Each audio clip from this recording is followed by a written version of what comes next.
twakoreye muri Sojemaki Bujumbura ahantu mu Gisenegare, bavanga ni mu Gisenegare kuko ari abasenegare benshi. Twari dufite ubutunzi bwinshi kuko twararanguzaga abantu bavuye mu ntara za Muramvya, za Gitega na Ngozi, Kayanza, bose bazakutuga, twari turabakire cyane.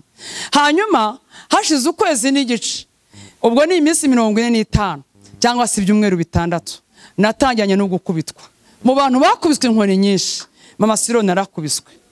Izi rinete mu nambara ntabwo ari ukubera myope ndwaye. Ubu nzikuyemo abona amaso yanjye nta kibazo afite kuko nanafata biriya nkasoma nkuko nasomye. Ariko mfite ikibazo cy'ingaruka zo mu mutwe mfite kubera ubumuga bw'inkoni natewe n'umugabo. Yankubise ifirati mu jisho, umutsi uracika. Yongera nkubita kuri fondasiyo y'igipanga cy'amatafari ahiye, umutsi ucinga inshuro ya 2. Nababwiye ko inda ebyiri zavuyemo. Ubwa mbere yanshose umugeri mfite inda y'amezi 2. Inda yahise ivamo ako kanya, kandi n'ukuri pe nari nkiri muto. Hanyuma inda y'umwana wa 2 yavuyemo ari umwana wa 4, ari umwana wa 3. Yankubise hirya yitanda, nanone nkubitaho umugongo, nanone inda ivamo ifite amezi 4. Abo bana bose nibo babikuriyemo, nawe ubwe yarabyemeraga.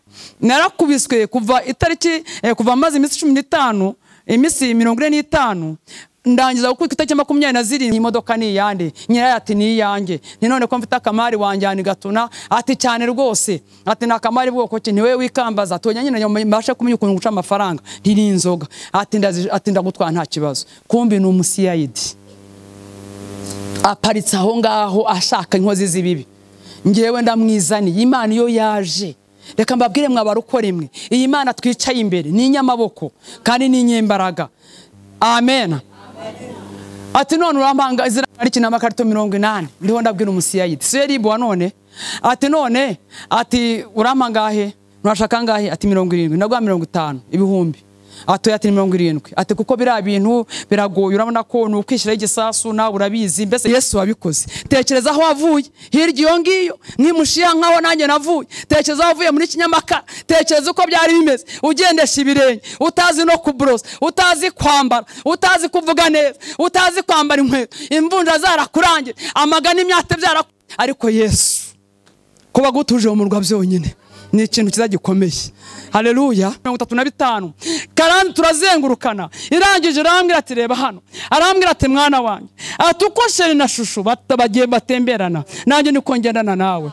Imana irambwira ati kandi tega amatwi mvugane nawe. Haleluya. Ati mwana wanjye ndagukunda sinzakureka. Irambwira ngo buryo uryamye ubunyisasiye kandi ubunyarira, ndiho nzamuka wa musozi abantu bahagiye.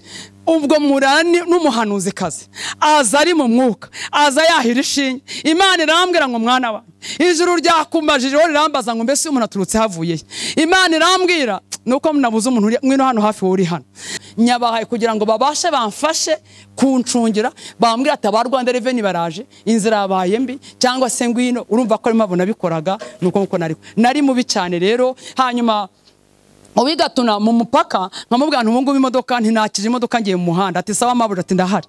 Noneho ya modoka yaza, uwo Gatuna niyo ngati ya modoka iraje. Ubwo wenda bamenya makuru kundi cyangwa se ndabanigire n'ahandi hantu.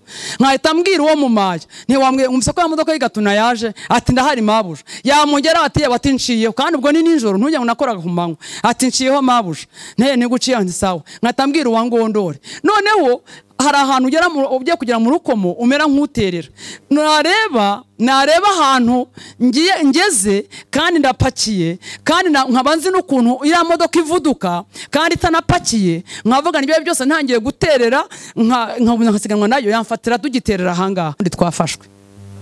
Ati kubera ko iriya modoka yabo iri mu bwoko bw'iyanjye, kandi ngewe ndapakiye, we ntabwo apakiye.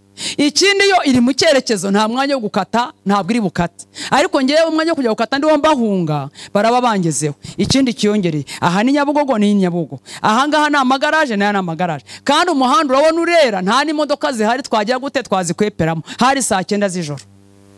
Ati rego twafashwe. Ubwo nagiye kumva numva ikintu cy'icyugaza, nyebutse gutyo iruhande rwanjye, mbona kuri kote yanjye kwidirisha ryanjye, mpita mbona umupolisi ahagaze kwidirisha n'imbunda. Nshubije amaso kwa shoferi, mbona undi nabo bamugezeho. Nshubije amaso imbere ngo ndebe imodoka ko gihagaze hahandi, mbona undi mupolisi ahagaze mu mazuru y'imodoka yacu. Uwo mazuru y'imodoka arambwira ngo Mama Siro ntikana amafane, we kana amafane amaboko hejuru. amaboko hejuru se ibintu byonyine nakikiye birashaka ko nshyira amaboko hejuru, ariko nyine yasheje kubera ko nari nagezweho. Hanyuma ubwo rero wa mupolisi uri hano uruhande rwanjye yahise akingura, mba ndasohotse. Nkimara guhagarara hanze ngiye kubona mbona za mbunda zose bazindebeshejeho, nkebuka nkabona imbunda, agaruka cyo nkabona imbunda. Arangije umwe arambaza ati, umwe uwo ngo wamwe unisoke one maboko hejuru, arambwira ati nunyeganyega turakumena. Irembo Ryera TV, Irembo Ryera TV. Genza akunda umusaraba wa Yesu kugeza ndangije urugendo. Aleluya, aleluya, aleluya. Imana ishimwe ku bantu baje nyuma cyangwa se banyibagiwe. Nitwa Musabye Beatrice, izina ry'umwana bakunda kumumagara ni Mama Siriro. Ndi umubyeyi nabyaye abana 5 b'abahungu, umwe yitabye Imana, hariho 4 ndetse n'izindi 2 zavuyemo zikuyemo n'amateka y'urushako nashatse. Hanyuma mba mu Gatsata, nkaba ndi umukristo w'imwitorero rya ADEPR Muhima, paruwase ni Muhima, aho ku cyicaro cya paruwase niho nsengera. Numva ndi umukristo rero kandi ndumva nkomeje kugeza ngeze mu gihugu cyo mu ijuru. Amen. Hanyuma nkaba ndi umupfakazi umaze imyaka 16 mfakaye, kandi nkuko maze kubibabwira numva ndi umukristo kandi nzakomeza kubawe. Amen.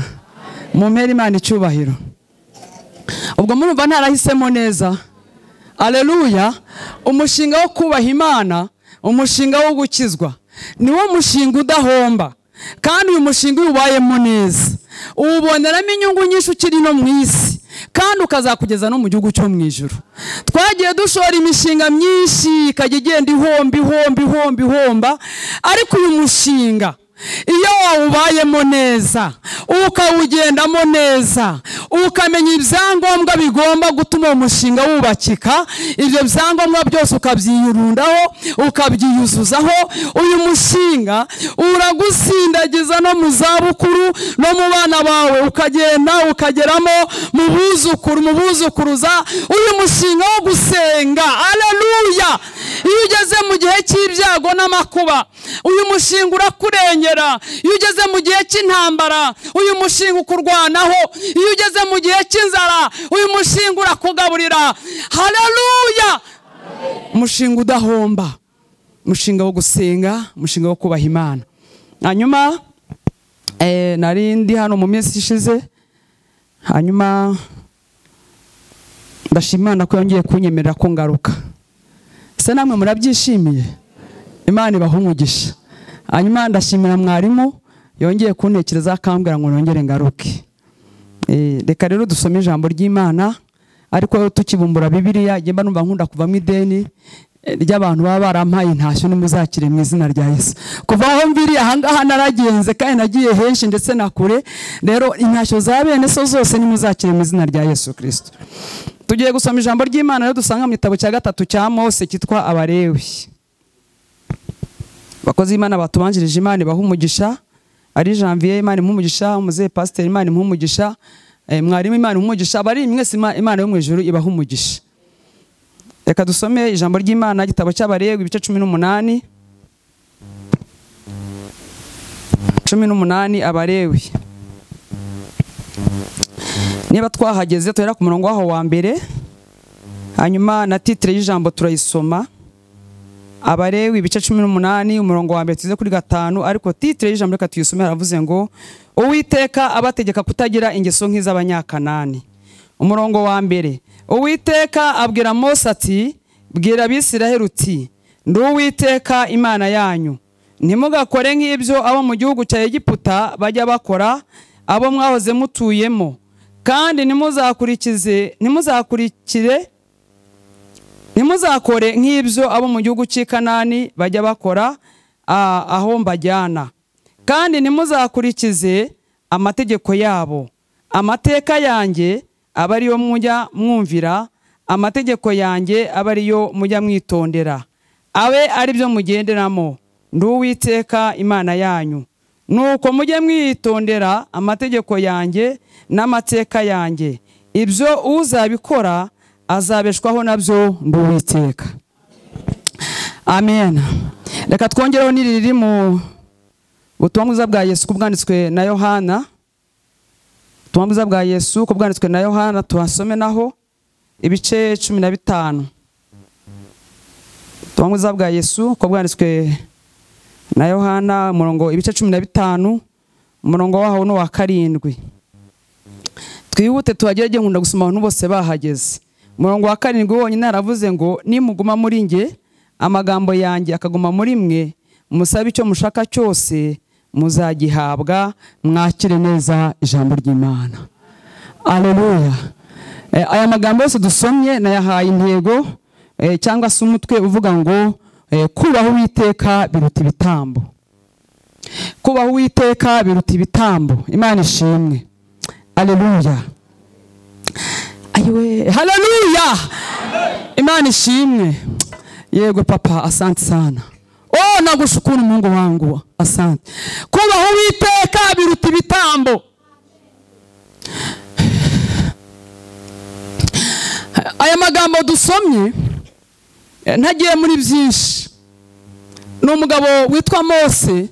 Uyu Mose muzi ko ari wakuye Abisirayeli mu gihugu cya Egiputa, ariko tuvuzeho gatoya kuri Mose, nawe yavutse mu gihe kigoye.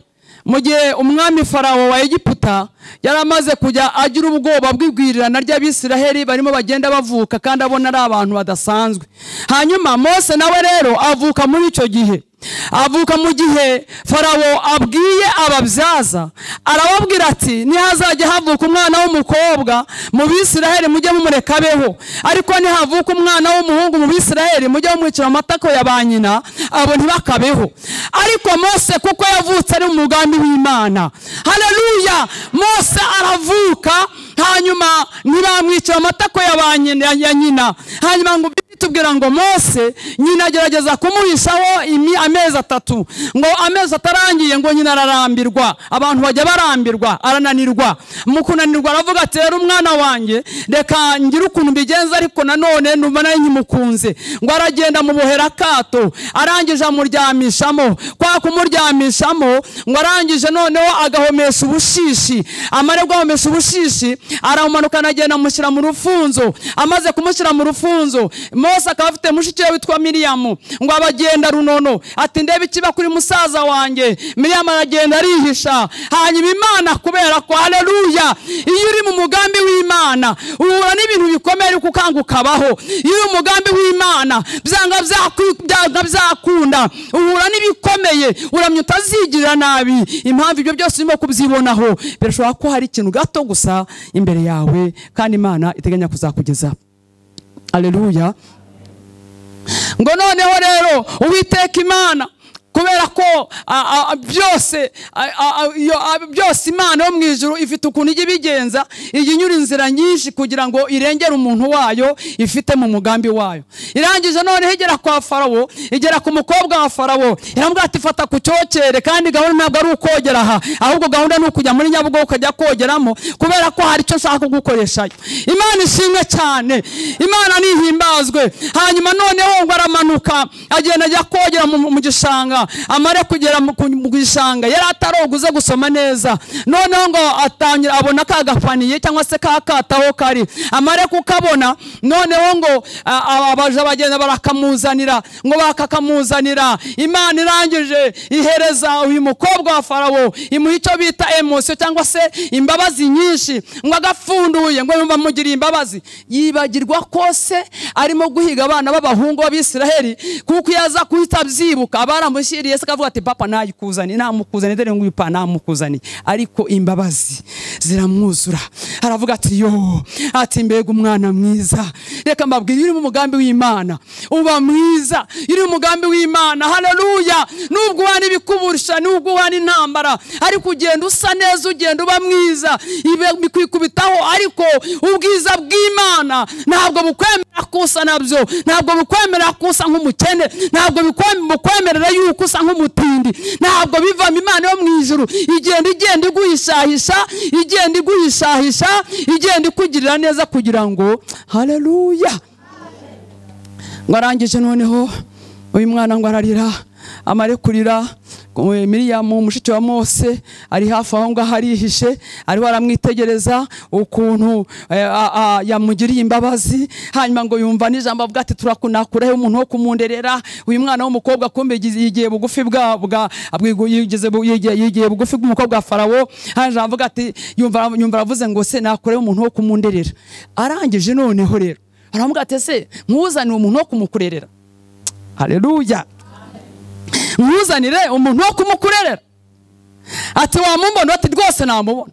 Umwana ngo arirukanka agenda abwira mama ati wabize mama, atakaze karabonetse, kongera kurya akawunga yonyine ntabwo bigishobotse, ma twajyaga duhaha bitugoye ariko akazi karabonetse mama, ngwino. Haleluya.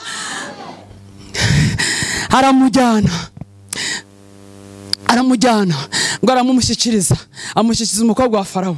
Aramuga ati nguyu umukozi namukuzaniye. Undi ati mva rero uyu mwana wanjye umurebe kandi umunderere neza, amafaranga uzashaka yose nzayaguhemba, ariko underere umwana. Uyu nyina wa Mose atumva ati yego mana. Haleluya. Akazi kaba karabonetse kandi kaba kabonetse ku mwana. Uyu mubyeyi ati ahubwo mabuja ni ukuri wikwivuna ku mutima, ati wikwivuna n'ubu ni n'uwanjye, ngomba kumurera neza, ahubwo asa no kumuha igikoma gusa cyangwa se nanido gusa, nzajya muhereza no ku kanyonyo kubera ko ari umwana wanjye. Mose akurira kwa Farawo aho bamuhigaga. Ibiguhiga n'ibikurwanya ntabwo bibuze kandi ndetse biri bugufi bwawe, ariko hari ukuntu Uwiteka Imana ajya agirira neza abo yatoranije. Hari ukuntu Imana igishyira mu bwihisho abifiteho umugambi. Niyo mpamvu bitakwica, niyo mpamvu wakoga ntupfe, niyo mpamvu impanuka ziba ntiziguhitane, nuko uri mu mugambi w'Imana. Kubaha Uwiteka biruta ibitambo. Bene nimwubahe Imana, muze murebe ko Imana n'abantu bayo bayubashye. Ni ukuri ko Imana izarengera abantu bayo kandi izarengera abantu. Haleluya. Iyo usomye neza Bibiliya usanga uyu mwana atarigeze arara ibere rya nyina. Ugurumva ko bamaze kumuhereza akazi, ubwo umubyeyi ahise amushyira mu gituza, ahita amushyira ngongo, ati humura atakibondo ndacyari kumwe nawe, nuko ntabwo ndi kure yawe. Akomeza agenda asimbye ati humura kibondo ndi kumwe nawe. Hanyuma noneho umwana yavuga ati yakwituma, agahita batingiye kumuhindura, agahita amujyana mu gikari hariya kugira ngo abanza amuhe no ku kanyonyo. Reka nihute. Nicyo gituma Mose yakuze akunda Abisiraheli, nubwo bari mu bucakara, nubwo bari mu mibabaro. Kandi Mose ari kwa Farawo, ari ibwami, ari mu biryo byiza, ari mu myenda myiza, aritirirwa n'umukobwa wa Farawo, ari ku rukundo rwo gukunda bene wabo ntabwo rwigeze ruba kuri we, kubera ko yonse amashereka y'Abisiraheli. Mbifurije ko nk'amashereka y'Imana, niwo nk'amashereka y'Imana ukayanyunyuza sawa sawa, ntabwo uzigera ukora ibizira mu maso yayo. Uzayigira urukundo kandi uzayikunda, izakugira inshuti. Ijambo ry'Imana ryarambwiye hepfo gatoya hariya twasomye muri Yohana. Yesu yaravuze ngo muri inshuti zanjye nimukora ibyo mbategeka. Reka mbabwire, meke twemere gukora ibyo Imana dutegeka kubera ko nta kindi dushakaho. Hanyuma rero iri jambo dusomye ngo Imana irangije ngo ibwira Mose, ubwo yaramaze kuva muri Egiputa, umva nasimbutse cyane byinshi. Ibwira Mose, iramubwira ati rero Mose, Abisiraheli babaye muri Egiputa igihe kirekire mu gihugu cy'abanyabyaha. None rero Mose, ubwoko bwanjye bugira ukuntu bugomba kugenda, ahubwo ngo ngomba gutumeho. Abwira Mose ati Mose, genda umbwirire Abisiraheli uti nk'uko Imana yambwiye ngo Beatrice, bwirira abanyakabagare, burito Kanserege, mbwira abantu bo mu Kaciro, ubambwiye uti n'Uwiteka Imana yanyu. Nukuri Uwiteka Imana yambwiye ngo mbabwire ngo n'Uwiteka Imana yanyu. Hejuru ibyo mwumvise ubushize, hejuru ibyo mwumvise uyu munsi, n'ibyo muzumva ejo, umva uko Imana ivugana namwe. Imana yavuze ngo nimugakurikiza amategeko n'amateka y'abapagani. Abapagani mwe kusakuza namwe ngo munsakuze, abapagani mwe kurira ngo namwe murire, ahubwo nimwiringire Imana yanyu, mushingiye ku byo yababwiye, mushingiye ku byo yababwiye none, mushingiye ku byo izavugana namwe. Mumenye ko muri umugambi w'Imana. Ubu warapfuye kera ariko ntabwo wapfuye. Imana yagiye kuzigama, ibyagwigaga byari bihari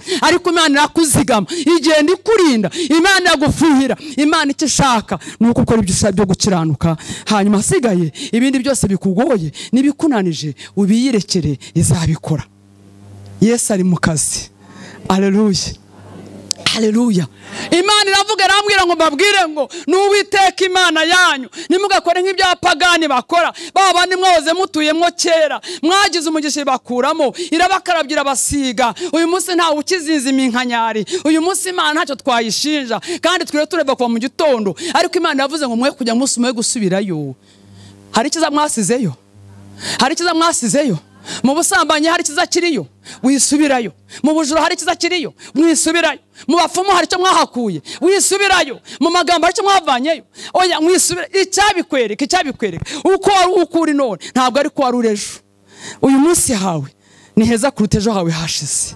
Kubw'iyo mpamvu rero ni Yesu wabikoze. Tekereza aho wavuye, hirya iyo ngiyo nk'imushiha nkaho nanjye navuye. Tekereza aho wavuye muri Kinyamakara, tekereza uko byari bimeze, ugendesha ibirenge, utazi no kubrosa, utazi kwambara, utazi kuvuga neza, utazi kwambara inkweto, imvunja zarakurangira, amagana imyate byara. Ariko Yesu kuba gutuje mu murwa byonyine ni ikintu kizagikomeye. Haleluya.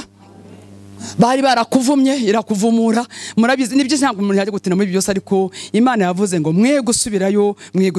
Ikindi cyitonderwa, yavuze ngo ntimugasubire amategeko n'amateka y'Abanyakanani. Abanyakanani baro batakaza umuhamagaro, Abanyakanani baro baragasanga uko Imana yabaremye ntabwo kubanyuze, bakavuga ati reka twigenze gutya, twongeye twigenze gutya. Uko niko kuva mu muhamagaro w'Imana, aho Imana yakubwiriye igusanga, aho Imana yagusezeranije nishaka kuzagusanga. Ariko niba uhavuye gato ukideplasaho gatoya, nukuri kose uzategeza amaso yari mu kirere. Kubera iyihe mpamvu? Wiganya Abanyakanani. Abanyakanani uzabasanga batanyurwa nuko baremwe. Abanyakanani uzabasanga basigaye bambara ngo wabona bambaye birebire nkuko atereka reka uko nugukabye, ugasanga yakwambara birebire agasatura ni mureka nabanyagiye muri n'amateka Abanyakanani. Abantu ugasanga imisatsi tereka da cyagiye nayo kuyone n'abayinjiji, none ndashaka konyange mikure gato. Ariko reka nkubwire, Imana ni Imana. Imana ishaka kuguma ko wahamagawe, ukareka kugenda mu mateka n'amateka y'Abanyakanani. Ibintu by'iterambere biriho bigenda biza uko bukeye uko bwije. Ibyo by'iterambere ni iby'isi ni ibyinaha, ahubwo iterambere ryiza ririho n'iryo kuzura umwuka wera, ukagenda uzamurwa mu ntera, ukagenda uba bugufi bw'Imana, ukagenda ubana n'Imana, ikagenda ikwishimira, ikubwira ati mwana wanjye ndakureba nka kwishimira, ahubwo ukagenda umenya ukuntu Imana ishaka kugenda. Haleluya. Ijambo riratubwiye ngo nimwitondera amategeko n'amateka y'Uwiteka, ibyo ngibyo muzabeshwaho nabyo. Bivuze iki? Bivuze ngo niba utondera amategeko n'amateka y'Uwiteka ukirinda kwiyanduza, Imana izagenda ikurinda. Bazaguhiga ntibazakubona, bazakuranya ntabwo bazagutsinda. Imana izagenda ikugenda imbere ndetse kugenda inyuma. Yigeze kumwanda igihe kimwe nahuye n'ibibazo bikomeye cyane, byangoye nayo maze iminsi 3 ntacana imbabura. Byari bikomeye bene da, mu bana batanu ntabwo byari bikomeye. Hanyuma ndangije ntangira kuvuza induru, nabwo induru yari yose. Hanyuma bukeye ngiye gusenga, nako kandi no kuzerera kwanza, hari igihe umuntu burya agira irya kagenda. Noneho ngeze Nyabugogo, hari umuntu yize gusengera arwaje umwana uburima, hanyuma Imana iramukiza. Duhahuye ansanga afite 2,000. Arangije arambwira ati rero akira ngo 2,000 ko niyo nsanganye, hanyuma ugende urebe uko wigenza. Ndebye 2,000 mu rugo nta dukara, nta tuvuta, nta dushyimbo, nta gaceri, nta kanuna. Ndavuga nti Imana numva n'ubundi amafaranga yego ndayemeye ndashimye, ariko se nimugoroho biragenda biti. Haleluya. Ndangije noneho mba ndagiye, ndavuga nteka ngiye Kanyarira, ngiye gusenga. Ngeze Kanyarira bwo bana noroshe, mbwira Imana ndakugurije nawe unyishure. Burya rero umuntu agira ukuntu asenga, agira ukuntu abwira Imana bitewe n'ukuntu babanye nayo. Ndakugurije nawe unyishure Imana. Kuyiguriza n'amatike nategesheje. Ndagenda ngeze Kanyarira, ndiho nzamuka wa musozi abantu bahagiye. Ubwo murani n'umuhanuzi kazi aza ari mu mwuka, aza yahira ishinge. Imana irambwira ngo mwana wa ijuru ryakumbajije rirambaza ngo mbese umuntu aturutse havuye. Imana irambwira nuko munabuze umuntu mwino hano hafi uri hano. Haleluya. Ndagira mbabwire ngo mumenye ko Imana yacu, kubaha Imana ubundi ugasenga, ibyo bigira inyungu nyinshi cyane. Umuhanuzi arangije afata gutya, yari umugana k'agakobwa nk'ibiro nka 35 kandi turazengurukana. Irangije arambwira ati reba hano, arambwira ati mwana wanjye atukosheri na shushu bagiye batemberana, nanjye niko ngendana nawe. Imana irambwira ati kandi tega amatwi mvugane nawe. Haleluya. Ati mwana wanjye ndagukunda sinzakureka. Irambwira ngo buryo uryamye ubunyisasiye kandi ubunyiseguye. Irambwira ngo si ibyo gusa ngo ahubwo ubunyiyoroshe. Irambwira ngo ukiva kuri umusozi urambonye. Ubwo nabanyicara nkisenga aho ngaho nahise ntaha. Haleluya. Mana tahageze Nyabugogo, umuntu abarampamagaye ati yewe uri hehe? Ndi hano Nyabugogo. Arambwira atumba nkubwire, wagize ibyagupfusha umugabo sinagusura, ariko ndi jewe wa wundi wabanye n'umugabo muki tukiri abasore, none ko nshaka kuza kugusura ndakubona gutse. Nihutishije kubera igihe mutari gitoya, yama amafaranga 200. 200 bitari mu ideni, 200 bitari byo ngujije akumwamere Imana amashe koko niba mumva mubyumvise. Ubwo murumva kubaha Imana hari igihombo kirimo. Ikindi none irambwira ati kubunyisasiye ukanyiyorosa ukanyisegura amaboko angameze gutyo ninde muntu wayagukuramo. Irambwira ngo nduwiteka nukuri nzakugirira neza. Reka nihute, ijambo ryatubwiye ngo ibyo ngibyo uzabikora azabishwaho nabyo. Nukena cyana wubaha Imana, nukira komeza wubaha Imana, nusonza komeza wubaha Imana, nurya ugahaga komeza uyubahe, kubera yuko igihembo cy'abakoreye Imana ntabwo ari ikina ahangaha. Igihembo cy'abakoreye Imana ntabwo ari iby'uyu mubiri, ahubwo igihembo cy'abakozi b'Imana nuko uzajyanwa mu ijuru. Kandi igihe cyose ukiri hano mu isi ntabwo ijuru uraritaha, ahubwo uracyategereje kuzarijyamo. Kandi kurijyamo ni uguhatana, ugakomeza ugakiranuka ukubaha Imana, ugakunda Imana. Ibindi byose bya hano mu isi ni impamba y'urugendo. Ese mwabyumvise? Ijambo ratubwiye rero, twasomye ijambo ratubwira ngo nimuguma muri nge amagambo yanjye akaguma muri mwe, musabe icyo mushaka cyose muzagihabwa. Uwo ni Yesu ubwe ubitwemereye. Nimuguma muri nge ntimumveho, nimuguma muri nge ntimuhindurwe n'ibihe, nimuguma muri nge nimusonze ngo mumveho, nimuguma muri nge mwayabona ntimuncike, mukaguma muri ngewe asigaye muzasabe n'ubugingo nzawubaha kubera ko nisuvuganye natwe. Amen. Haleluya. Hanyuma reka nongere mbaye kubuhamya, ariko mwumvise ko intego dufite niyo kubaha Uwiteka kuruta ibitambo. Ugende gusa wowe ubaha Imana. Iyo ubashye Imana bigusunikira no masengesho. Iyo ubashye Imana ntushobora gusambana. Iyo ubashye Imana ntabwo wiba. Iyo ubashye Imana ntabwo uroga. Iyo ubashye Imana ntabwo ukekera ubusa. Iyo ubashye Imana, haleluya, ibyo byose bigenda byinjizamo gake.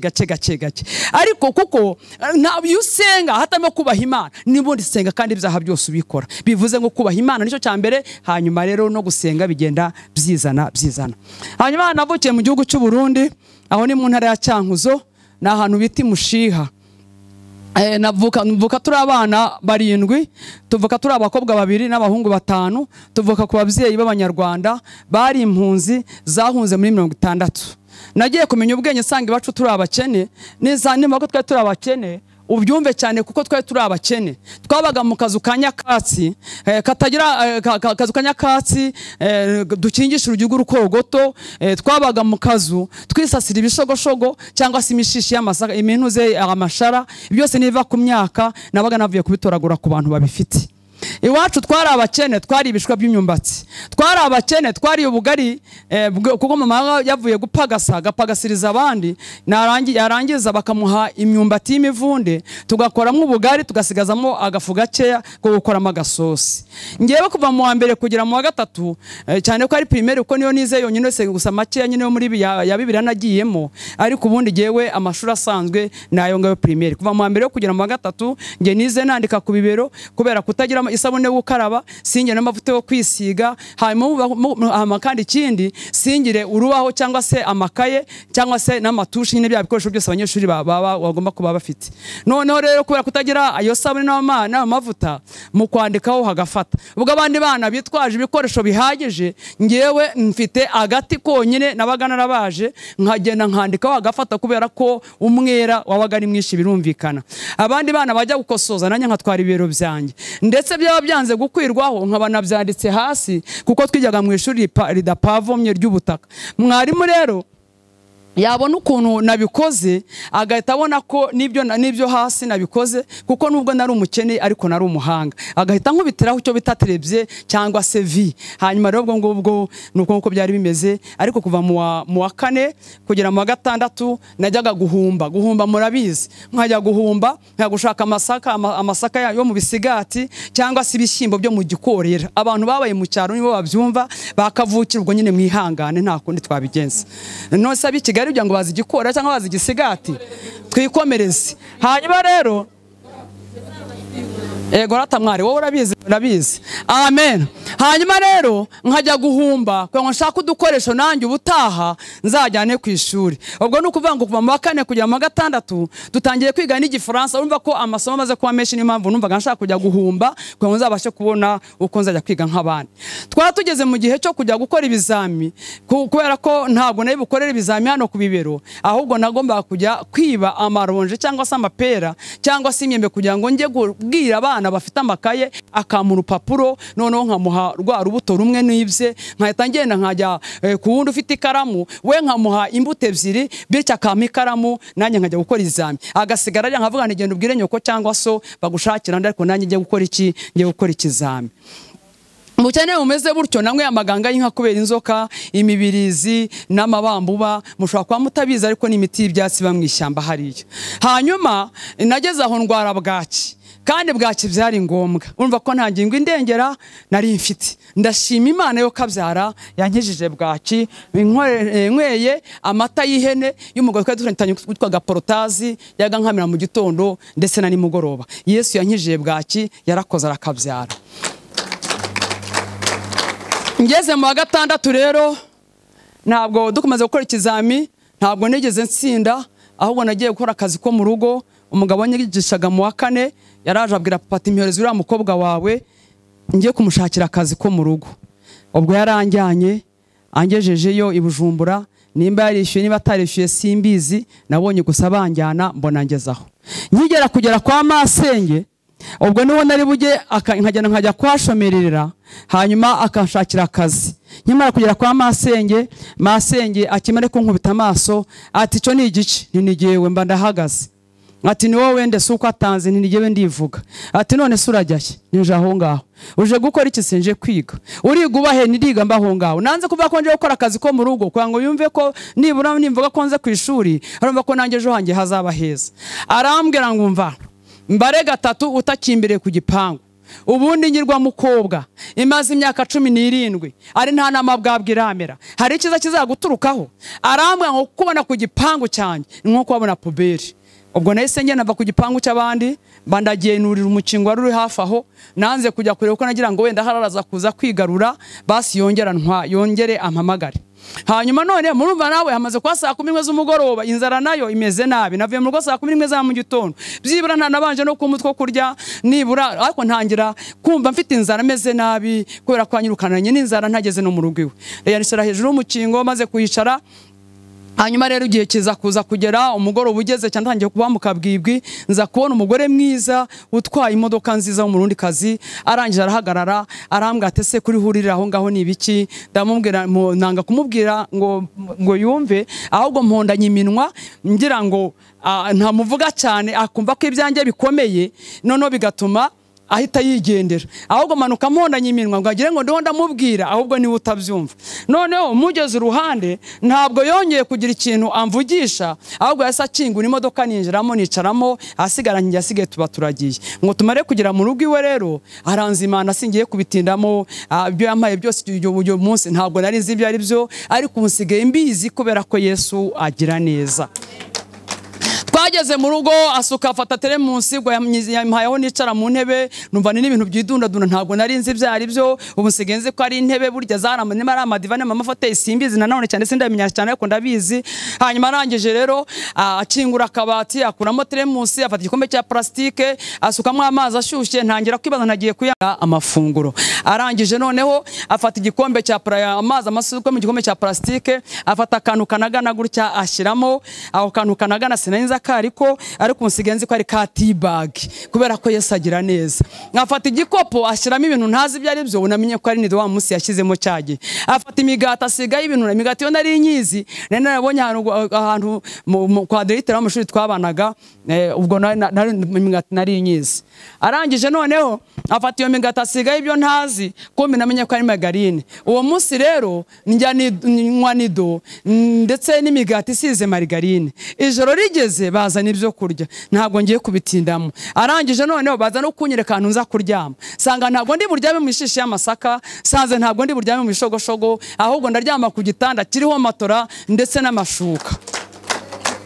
reka mbabwire ushobora kurara urira ku bwaca mu gitondo impundu zikavuga. Uyu mugabo turi imbere mwe kurambirwa ibye biza buke buke ariko biza byemeza isi yose bakamenya ko Imana ibikoze. Siko bimeze, bivuze ngo niba abantu bahemba buri kwezi byenda yo ntihemba buri kwezi ariko igenda ikubikira yongera ikubikira. Haleluya, byazajya kuza ukabona biziye rimwe. Niyo mpamvu hari ijambo nasomye riravuga ngo ibya kera ntimubyibuke ngo kandi byashize mwe kubyitaho ngo mbese ko ngiye gukora ikintu gishya ngo ntabwo muzakimenya. Kizivugira ntabwo uzavuga, ahubwo kizaza ari ikivuga ubwacu. Nimwihanganire Imana. Hanyuma nihute rero, ubwo bwarakeye, ubwo nako mu joro banyerekana toilette aho ngaho, banyereka ibintu byose, ravabo nabwo niba utaramenya wihangana ariko abakakira murabizi.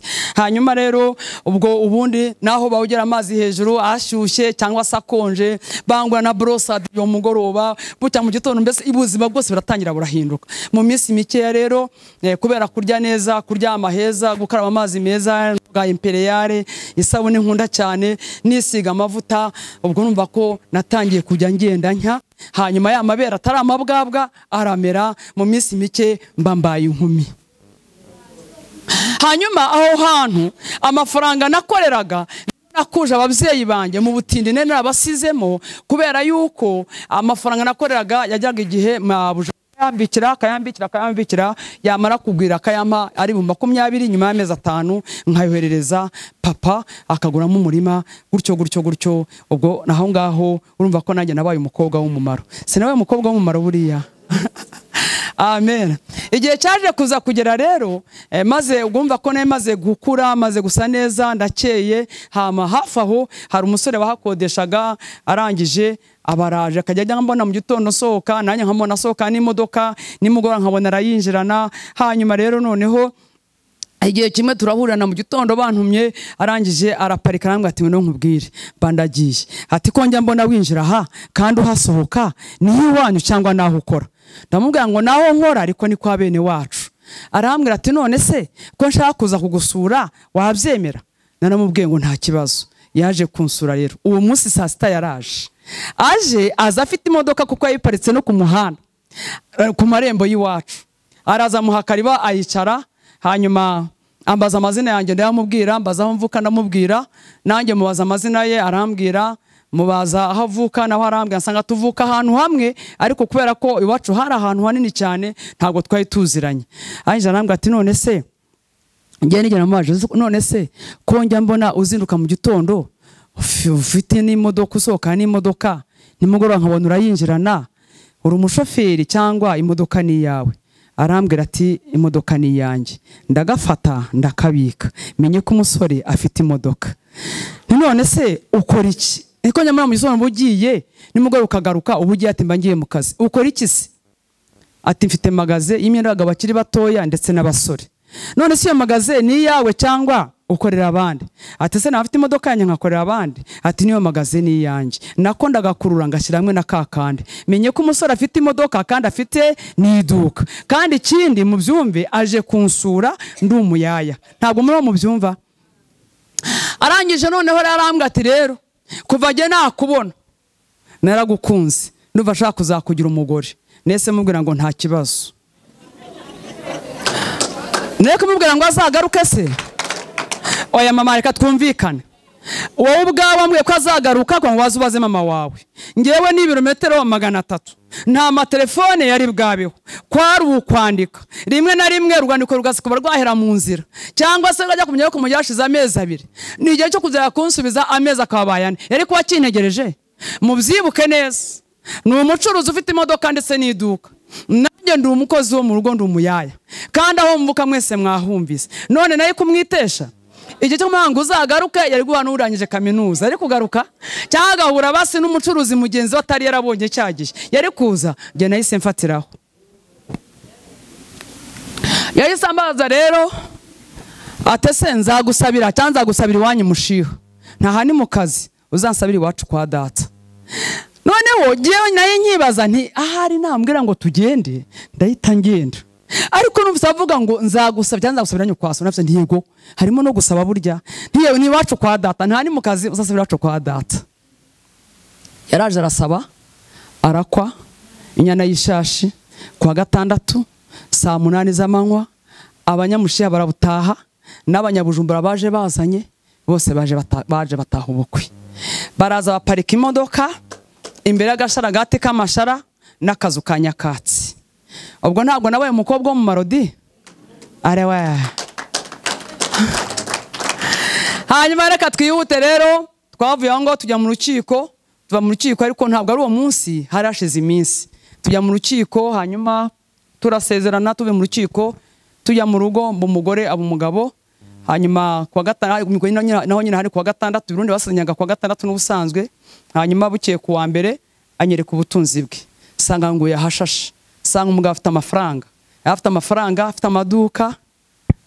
Amen. Afite amafaranga, afite amaduka. Yari umukire. Ndavuga nti mwene kanyamahanga ndashatse. Hanyuma hashize ibyumweru 2 ajya ashingira iseta cyangwa se iduka. Mwarimu yakomeje kuvuga ko yagiye Burundi. Isoko ryo muri Sojemake urahazi.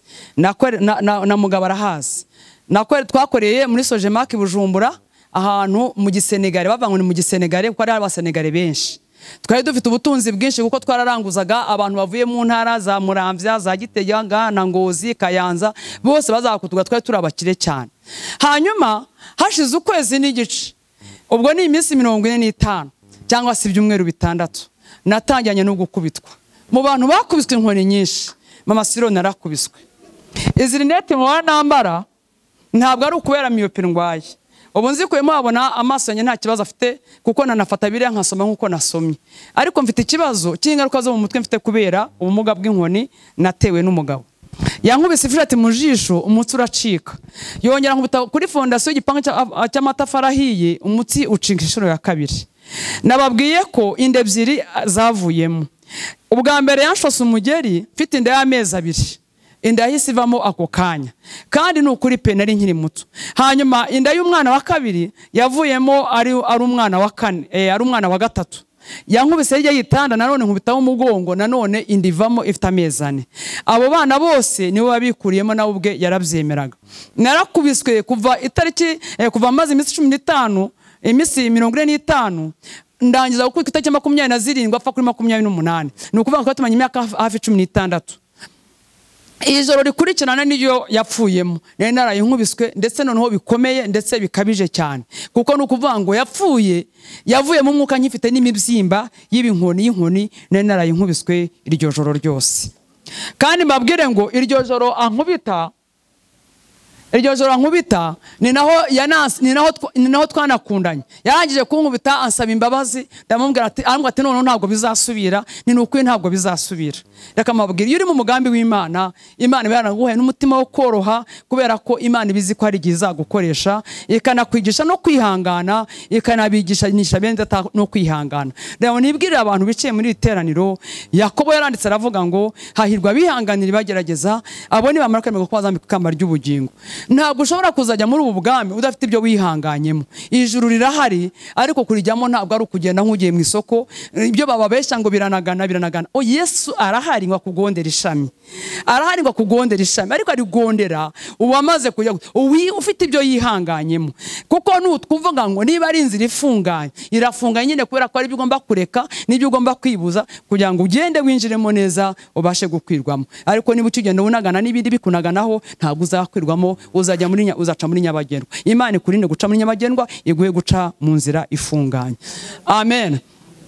Ndangije noneho rero ubwo umugabo mukunkubita ubwo nibyo cyane navuga aho ngaho ariko umve ko nakubiswe ubuzima bwanjye bwose mbana n'umugabo anshota imigeri ankandagira sukaho amazi amenaho ibiryo. Byari ibintu bikomeye, byari ibintu bigoye cyane ariko byose ndabyihanganira ntabwo nigeze nahukana. Igihe kimwe arambwira ati rero kugukubita byonyine ntabwo bihagije ahubwo ugiye kujya urya ari ukumbajishe. Beneda ntabwo byoroshye kugira ngo ube wifuza irindazi uri mu maduka wifuze fanta wacuruje isakoshi yuzuye kuko twararanguzaga maze wifuze fanta, wifuze irindazi, uyibure kandi amafaranga uyafite. Kubera iki? Kuko harimo controle, harazamo controle. Yajyaga kurangura akazana ikaya, twaga dufite ikaya registre, yava kurangura akaza akandika ibyo yaranguye, nanjye nacuruza nkandika ibyo naranguye. Umugoroba wagera akaza akabara ibintu byose byavuyemo, yamara kuyibara akabara n'amafaranga, akavuga amafaranga wacuruje. Amafaranga rero bamaze gucuruza agatajya mu ikakari baka amafaranga yose, mbese murabyumva bya controle, murabyumva. Ayo mafaranga nta giceri cya 5 ushigaje. Yambwiye ko nzajya njya uko namubajije. Amafaranga yose arayafashe arayabitse. Tukicara mu modoka, akicara kuri vara, nkicara iruhande rwe, tukamanuka tugataha. Twagera epfo, sinubuze kubabwira ko twaje mu Rwanda 94 nkuko nabandi bose batashye. Cyo gihe twaje muri Rwanda, ubwo nari maze kugera Nyabugogo, ariko ntacyo kubera kwihutanya mwabyumvise. Hanyuma noneho twagera epfo muri marato, muzi ko isoko ry'imyenda ritandukanye n'iry'ibiryo, nimuzi ko bitandukanye kugeza n'uyu munsi wa none, usibye ko imyenda we barahashenye. Nkamubwira ariko rero dukeneye imboga, dukeneye inyanya, nkeneye ibitunguru, nkeneye. Agaparika ku ruhande tukagenda, kubera ko niwe ufite amafaranga kandi n'igihe uzi ibyo ngomba guhaha ibyo ari byo. Twakwinjira mu isoko, abanyesoko akavuga ati mbega umugabo n'umugore bakundana we, nawe kumbe batazi ikibazo kiri hagati yacu. Ntukifuza umugisha wundi murokore, bwira Imana iguha ibyawe irabifite. Sibyo rata? Kuko ibyanjye bimpaye, mfite aho bivuye, mfite uko nabibonye, mfite nanjye amaraso cyangwa se imbaraga natanze. None niba utarazitanga urifuza ibyanjye mu buhe buryo? Ubwo nifuza ibyanjye, irabanze gucisha aho yanshishije ibone kubiguha. Ariko ibyiza nuko wasaba ibyawe. Sibyo rata? Noneho twagera mu isoko, nkahita mubwira ngo tuyize mu isoko, duhamagaye isashe zari zigihari, ati none ukeneye iki? Dukeneye imboga. Kandi ndavuga buke kugira ngo ba bacuruzi batatwumva, ati zifate. Nkaza nkafata, nkabwa ntishyiramo imboga, ugashyiramo, nkigirayo akishyura. Ntidukeneye n'ibitunguru, ati bifate. Ntibyangahe se? Ati byanaye. Shiramo ibitunguru hano, cyangwa ibitunguru nkigirayo akishyura. Nukuvuga nkazenguruka mu bwonko bwanjye ntekereza ibyo tudafite mu rugo, nibyo nabanyekeranyaho, kuko nzi ko nta mafaranga nabaga nibitseho ngo ningera mu rugo nze kuyafata byiburanya tume kuri botiki. Nkavuga nti n'umunyu ntawo uhari, kuko nibuka niba cyane budahari, nkavuga naho kugira ngo nkubure nze kugabura ibidafite umunyu nabyo mbe nabizira. Nkavuga nti basereka ugure ntacyo bitwaye. Nuko nkuko narimbayeho. Byari ibibazo yarambwiye ngo ndayengera uko namubajije. Hanyuma mbyara umwana wa 4, narwaye bwaki. Ndwara bwaki, twaratunze imodoka, twari dufite imodoka 2, kamyoneti 2010 zira za Stout, hanyuma dufite na taxi minibus zira za Runwa, hanyuma dufite amaduka 2 hari mu isoko rya Nyabugogo, dufite amafaranga angana na 3,500,000 konte yanjye, nawe afite 5,500,000 konte ye. Dufite n'igipangu i Burundi n'ikindi hani Bujumbura. Hanyuma rero ibyo byose mbirengaho, ndwara indwara ya bwaki. Nabyaye umwana wa 4, namubyariye kwa Nyirinkwaya. Cyane ko nta n'umwana igeze mbyarira ahantu horoshye. Sirira ari we mukuru, namubyariye i Bujumbura mu gihugu cy'u Burundi, ahantu hitwa muri clinique i Bujumbura.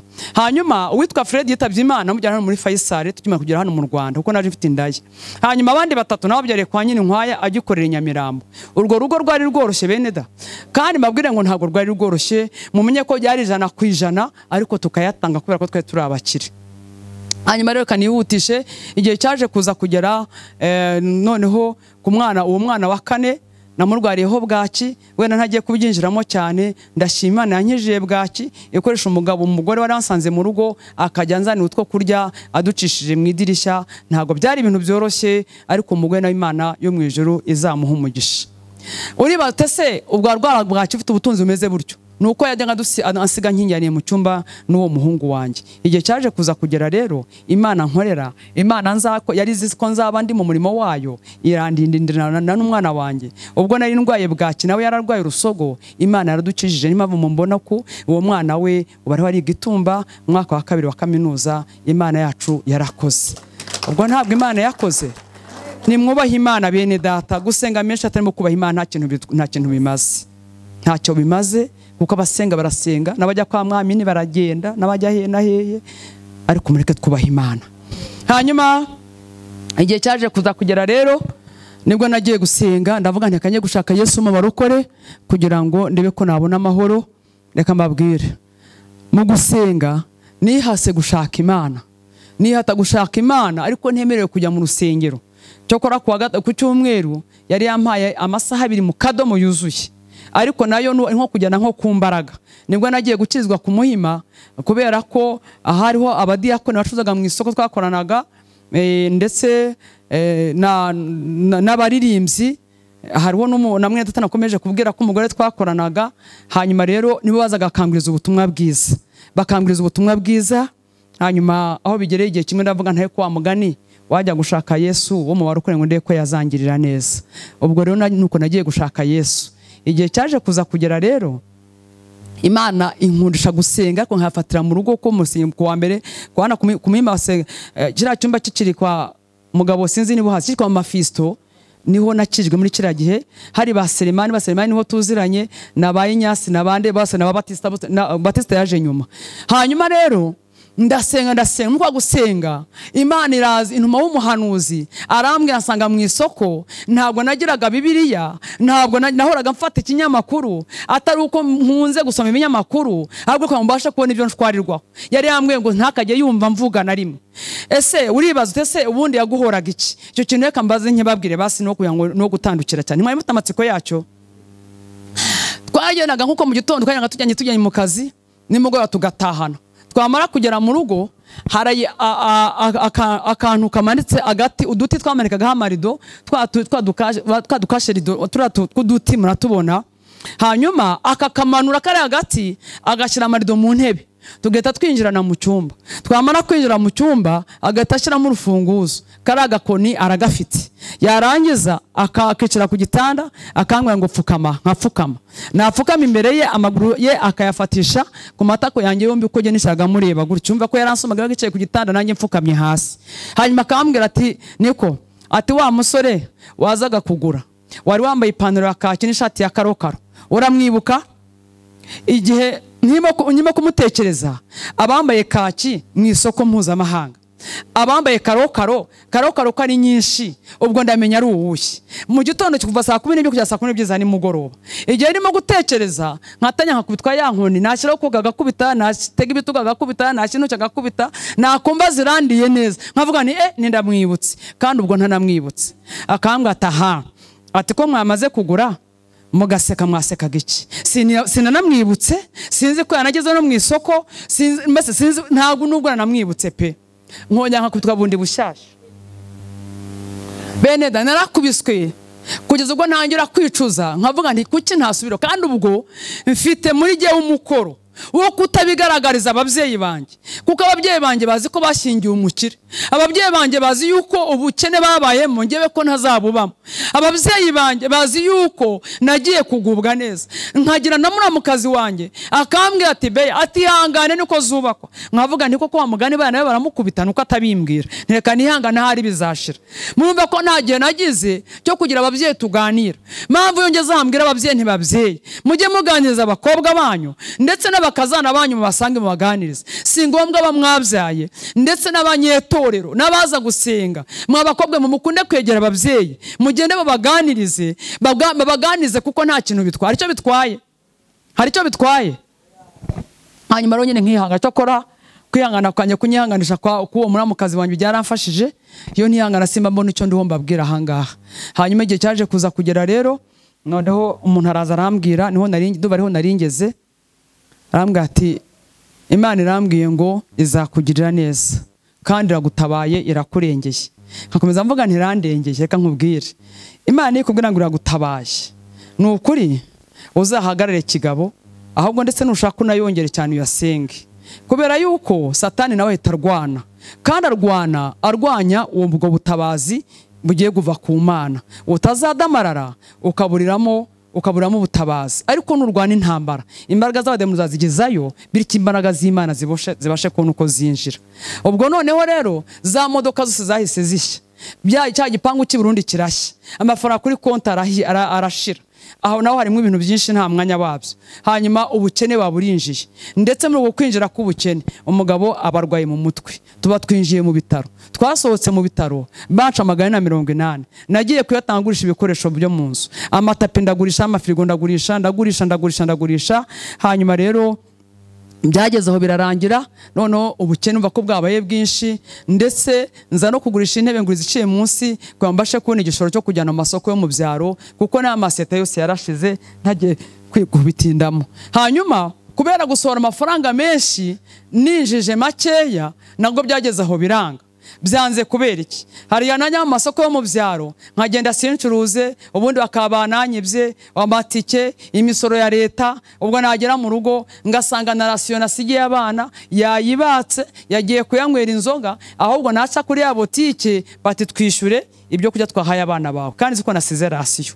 Mpura n'umubabaro ukomeye, kandi nta kundi kuntu kundi nabigenza.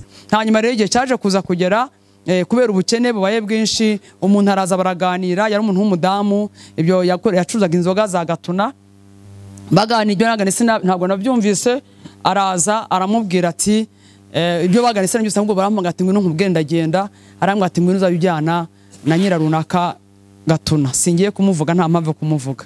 Ndamubwira nti rero uyu ko acuruza inzoga z'i Bugande za Kanyanga, nge nkaba ndi umurokore, ubwo turajya teye ubwoba. 38 mbijyana Gatuna, mare kugera Gatuna ngenda ndangura isukari ndayizana, nunguka icyatanu umunsi wa mbere, kuwa kabiri nsubiyeyo mpomba 3, kuwa gatatu nsubiyeyo Rwanda Revenue barabifata, noneho bankorera PV sigana amafaranga 8,000. Ibyo 8,000 muri 38 mu minsi 3 yose byari bimaze kurangira. Arambwira umudamu atese wacuruje ibikungura ukarya ugaho ugashira inzara, aho uzana gucuruza Kanyanga, si uzana no gucuruza, aho uzana gucuruza forode, si uzana gucuruza Kanyanga. Nanjye koko numva impuguro ziramfashe. Hanyuma ndangije ndamuga ntiyego koko nibyo, ati fata ibindi 10, ampaye irindi 10, 10 ndarijyana, ngo ni 18, ngenda ndangura chief waragi, mu byumve ndi umurokore, ndazicuruza nunguka 5, buke nsubiyeyo nunguka 10, buke nsubiyeyo mbona imari niyo ngiyo, ndavuga ni babisukari ntipfunda gutaye.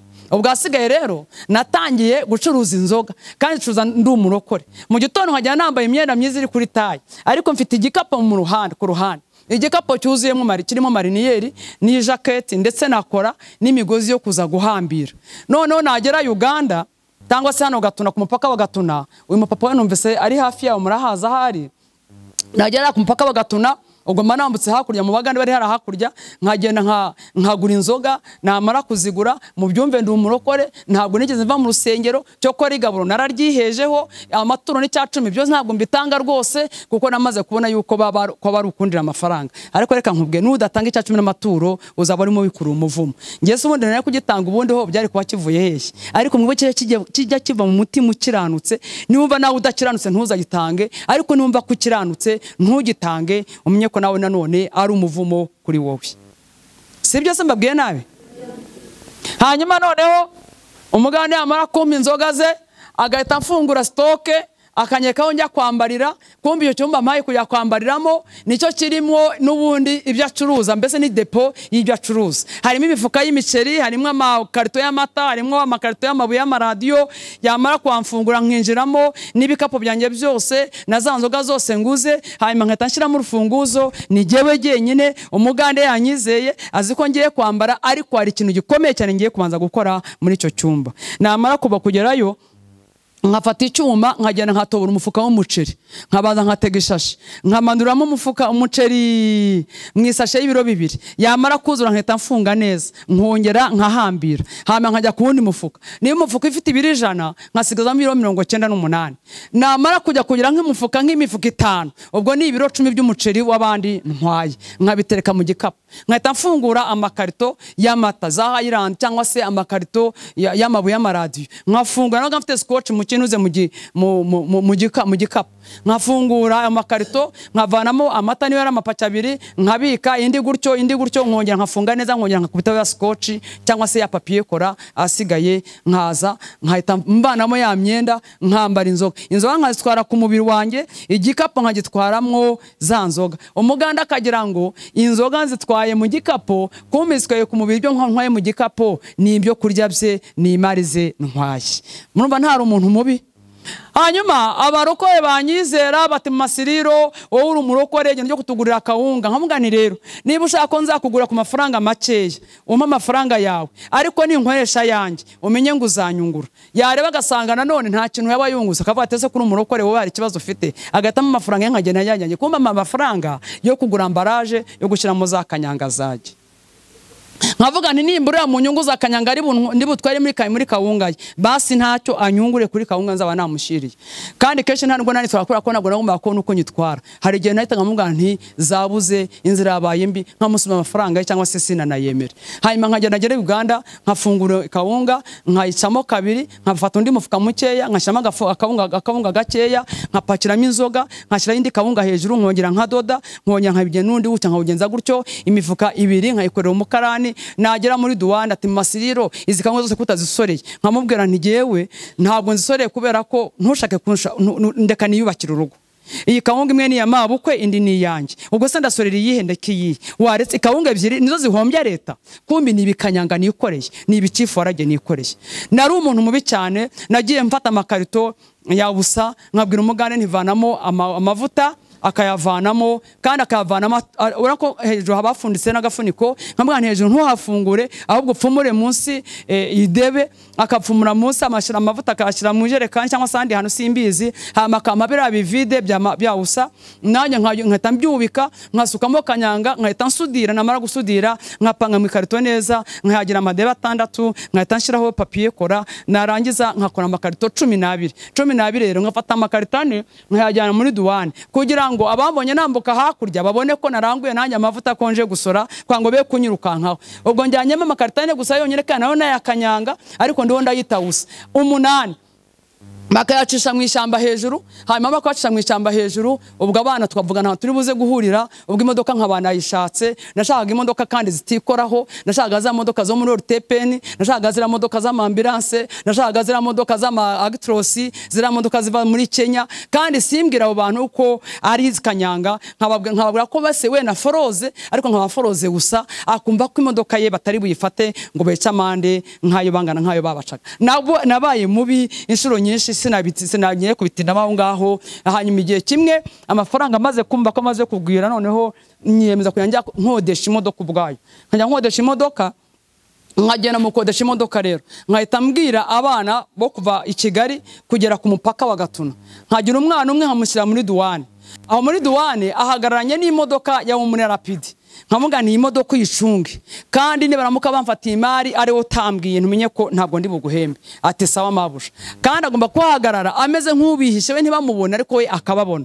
nkagera aho bita mu maya nkongera nkashyira undi mwana nahagera 19 nkashyira undi mwana nahagera ngondone nkashyira undi mbese za Rwasama no mu kugera no mu Rukomo noneho nibyumba mu mugi aho bitazakageyo nkashyira undi mwana ndetse no muri duwane cyangwa se muri Rwanda Revenue yabyumba hariya hanyuma naho nkashyiramo undi mwana abo bose ni abacunga iki aba Rwanda Revenue noneho kuri babandi bo mu muhanda bari aba traffic police bari abapolisi abo nabona bagombaga kuba bajya kwinjira mu muhanda namaze kumenya ngo umunsi harakorana akana runaka nukuvuga ngo nabwo nubundi bwenge nakoreshaga nkaba nabamenye nabaco bo nkababwiza ukuri nkababwa ntigengeye kwizana akamari mu mbabare nitambukire ati nta kibazo nkabasigira akantu gatuma bagira gutya ubwo nukuvuga ngo rero kubasigira ko kantu rero ubwo akantu basigira amafaranga mbasigiye bwa mbere abo ngabo rero bari abo bo mu muhanda bagomba kuba maso cyane kubera ko baramutse mfatiwe imbere yaho mvuye ubwo basobanura icyo barebaga bivuze ngo rero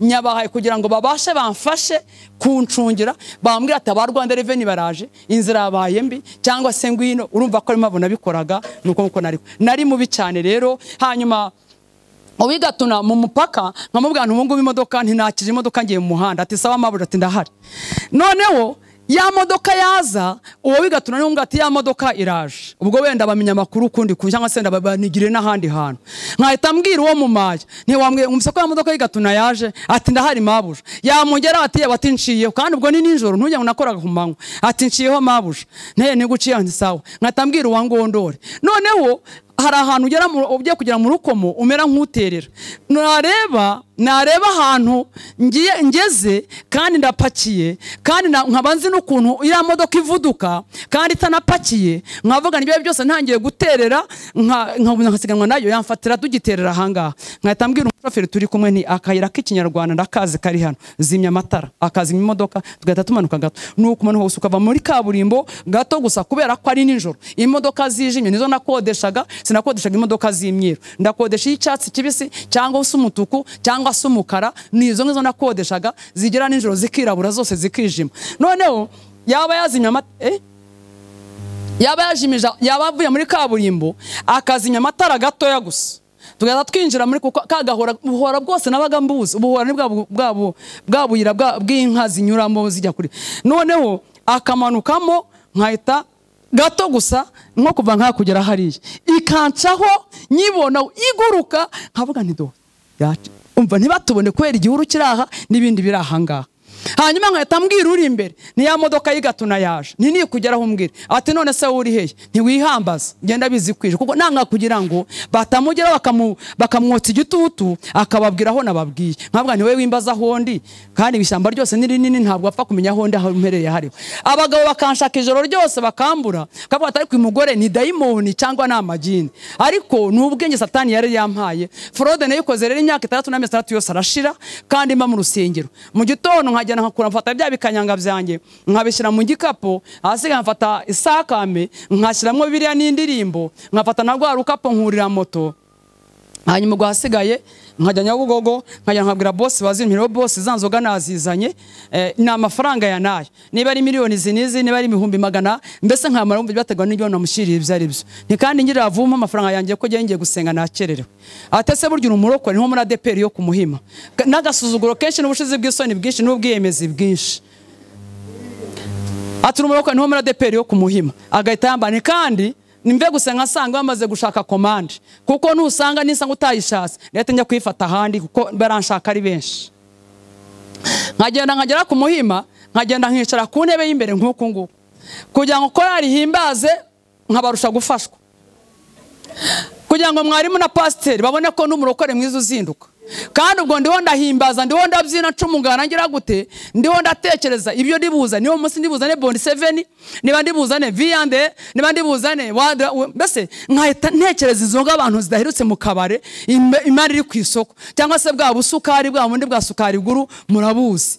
Ubwo ni ukuvuga ngo hari korari yacu ya Muhima ikunda guhimbaza, umugore witwaga Mama Claude yakunda kuririmba indirimbo ngo Mesiya, ni chorus Mesiya Mesiya Mesiya. Noneho yagera handi avuga ngo iyo urambuye ukuboko kwawe nanjye ngahita nkurambura cyane, nkavuga n'Uwiteka we wakurambuye kuri kanyanga zanjye nazitambukije, wakoze ntushimwe Imana wakoze.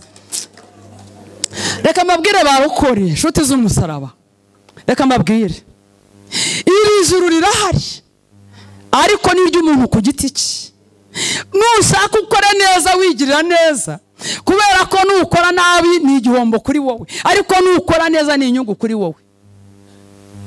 Mwarimo bari hano nk'intumwa y'Imana, ariko ntabwo ari uzakujyana mu ijuru, ntabwo ari we.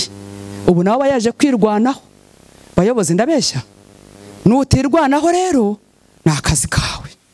Ubu sikirage ntabwo bayobozi ko n'umurokore, reka mbikwereka impamvu mitana nihuta ko ngiye gusoza simbaremerera. Igihe kimwe amafaranga aragwira, noneho umuntu arambwira ati Mama Siriro ni Karame, atumva ukuntu Imana yambwiye, ati ukuntu Imana yanyeretse, ntego ati Imana yanyeretse wambaye bushwambagara, yanyeretse kandi unanutse cyane, none kuri umunyamwuka, bazi ko nyine umunyamwuka, none kuri umunyamwuka bivuze iki?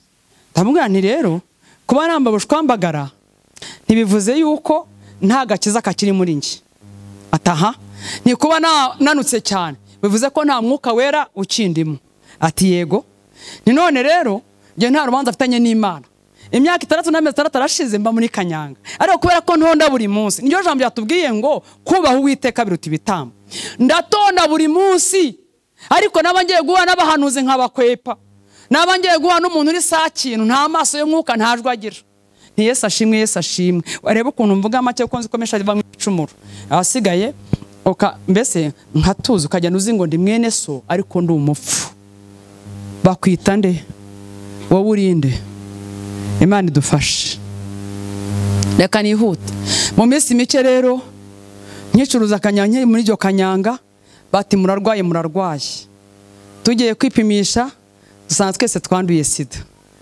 Ngira umubabaro ukomeye cyane. Kandi ubwo mfite umubabaro ukomeye cyane, umugabo abona yuko nababaye cyane bikomeye, ahubwo agerageza kwishakashakamo umujinya urengeje uwo yagiraga. Noneho si ukunku bitava hasi. Noneho nategura n'ameza akantu ka sida. Kandi ngewe nashatse naho niyahora nahabuze. Ariko mbonye ko umugabo yazamutse cyane afite umujinya mwinshi urengeje, ngerageza basi kugira ngo mere nk'uca bugufi, mere nk'umwurura. Hanyuma tumaze kubimenya hari muri 2007 mu kwezi kwa gatanu. Tumaze kubimenya hageze mu kwezi kwa 8 nibwo umugabo yapfuye. Kandi muri uko gupfa apfa nsabye imbabazi. Anambwira ati umbare ko nagukubise cyane. Nkuza ko wanyanduje sida. Ariko si wenyeje ahubwo nijye nayikwanduje. Ndamubaza nti none wewe yandujwe nande? Twari turi muri CHK hara muri Urgence ikira ahantu hano hino guca sinzi n'abantu bahazi. Arangije arambwira ati nayandujwe n'abagore 3. Ati burya bari bake baba utabizi. Ntabo ni bande? Atagucyo ngusemye mbere y'ibindi byose uzabanza wabarire. Ni nta kibazo ugenda rwose nawe ugawe nakubabariye. Ambwira abagore 3 numva bose ndumiwe. Ambwira ati umugore wa mbere ni wa wundi aguhaye, ni wa wundi n'umwe wampaye amafaranga 40. Uwo mugore ni nawe wampaye umuti wo gusiga. Eswe mani baba irakoze. Ubwo nukuvuga ngo nuko nguko.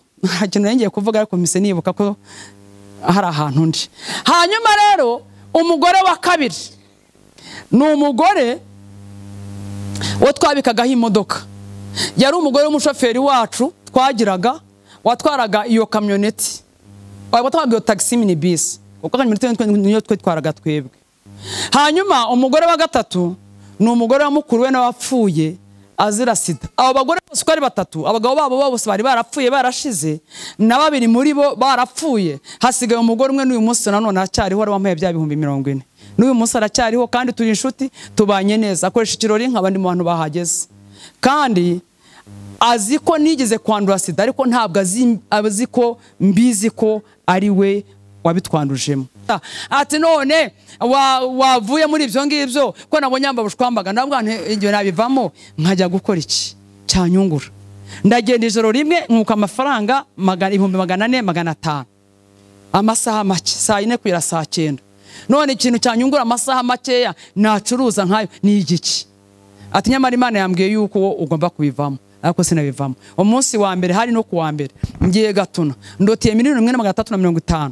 Ngeze ku ifamu ya kabiri wemvuyeyo sanga abarapidi n'abapolisi barahari bati niwe twashakaga barabifashe barabijyanye. Kubera iyihe mpamvu yari yambwiye iryo joro ubwo nahariraga mpakana mparikanya n'uwo muhanuzi yarambwiye namubwiye ntigene uyibwire inyisangire inyibwirire. Iryo joro rero yaraje arambwira ngo va mu byo urimo bwire utagira umumaro. Niwe yemera ukanyumvira nzaguhaza ibiza byo mu gihugu ariko niba ukagoma inkota y'Uwiteka izakurya. Sinigeze nyumvira rero nibwo nabyose ngenda. Nimwumvira Uwiteka hakiri kare kuko Imana yagushatse nta itagukura. Imana yakubona burya nubwo ugenda wihishe ukagenda wihishe ugatekinika ukanyukagira gute ariko Uwiteka ntabwo wamutekinika ngo bishoboka. Ntabwo bivamo ntabwo bishoboka. Ndagenda ntwara 1,350 ngize kwifamu ya Kabarebe hano rwa fandi mujya gusenya amazi murahazi masanga barahari barabifashe barabijyanye. Bukeye mu gitondo ndavuga nta bagabo baraye bampombeje ntereka nsubire muri banke. Ndajyanja muri banke ariko mwibuka ko ari rwijya rero umuntu wasanze nijoro sinamwumvira. Subira kuri banke ndotera 3,000,000 ngo nkure mwesheke maze kuzizanizo 3,000,000 ndaza njya hano Nyabugogo mirimo yaragihari hariya hari amamodoka bari bagiparika hariya kuri gare ariko mu marembo yo kwa mirimo sinzi namubyibuka. Ndagenda ndenga ku modoka ya mbere ndenga ku ya kabiri ndenga ku ya gatatu mbese sinibuka izo ndatambutseho ariko ngeze kuri imwe ndabaza nti imodoka ni yande nyira ati ni yanjye ni none ko mfite akamari wanjyana Gatuna ati cyane rwose ati nakamari bwoko ki niwe wikambaza tonya nyine mbashe kumenya ukuntu guca amafaranga ntiri inzoga ati ndagutwara nta kibazo kumbi ni umusiyidi aparitse aho ngaho ashaka inkozi z'ibibi. Ngewe ndamwizaniye Imana iyo yaje reka mbabwire mwabarukora imwe iyi Mana twicaye imbere ni inyamaboko kandi ni inyembaraga. Amen.